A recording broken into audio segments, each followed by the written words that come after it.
Informasi selanjutnya, di tengah pandemi COVID-19 yang melanda saat ini dibutuhkan pengelolaan uang THR yang berbeda dibanding masa normal.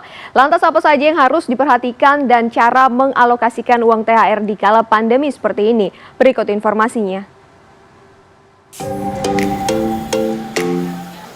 Tunjangan hari raya atau THR merupakan hal yang paling dinanti saat bulan Ramadan. Namun tahun ini sedikit berbeda. Ya, THR di masa pandemi seperti ini amatlah dibutuhkan masyarakat.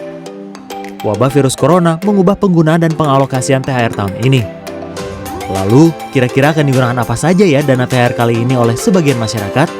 Untuk THR ini paling saya gunakan untuk pertama beli baju lebaran untuk keluarga saya gitu. Kemudian hasil uangnya sisanya disimpan di tabungan.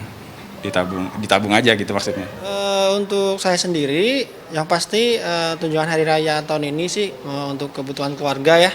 Keluarga terutama karena kita lagi masa seperti ini ya, kita buat ada yang saving buat tabungan kita nanti ke depannya untuk kalau misalkan masa-masa pandeminya masih lama, bisa kita ada tabungan buat pembelian konsumsinya, terutama untuk bahan-bahan pangan. Lantas bagaimana sebaiknya mengelola uang THR di masa pandemi COVID-19 seperti sekarang? Berikut tips dari perencana keuangan.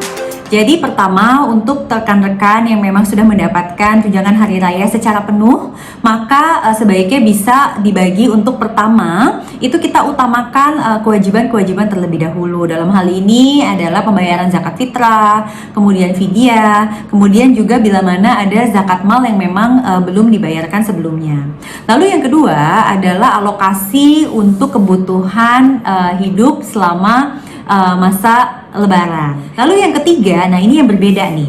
Yang mungkin dulu-dulu kita gunakan untuk dana mudik, sekarang kita alihkan menjadi dana darurat. Ini penting sekali.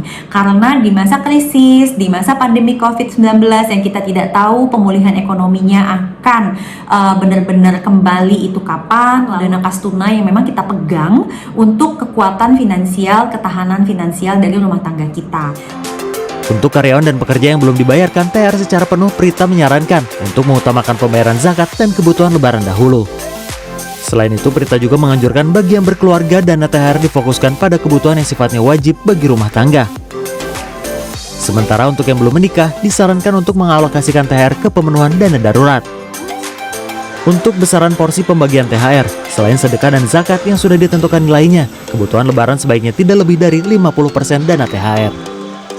Karena untuk kebutuhan lebaran kalau bisa sih kita nggak usah terlalu banyak ya. Kita mungkin hanya ambil aja lah dari dana THR kita, barangkali hanya setengahnya aja ya memang untuk kebutuhan lebaran. Sehingga setengahnya lagi kita bisa alokasikan untuk dana darurat gitu. Jadi, nah disitulah sebenarnya momen dimana kita bisa menggunakan dana THR ini untuk hal-hal yang memang lebih esensial. Selain untuk dana darurat, jika dana THR masih ada sisa, jangan lupa untuk selalu bersedekah ya. Mari jadikan momen menyambut hari raya di tengah pandemi ini untuk membantu orang lain yang membutuhkan. Agung Happy, Egy Agung, Jakarta.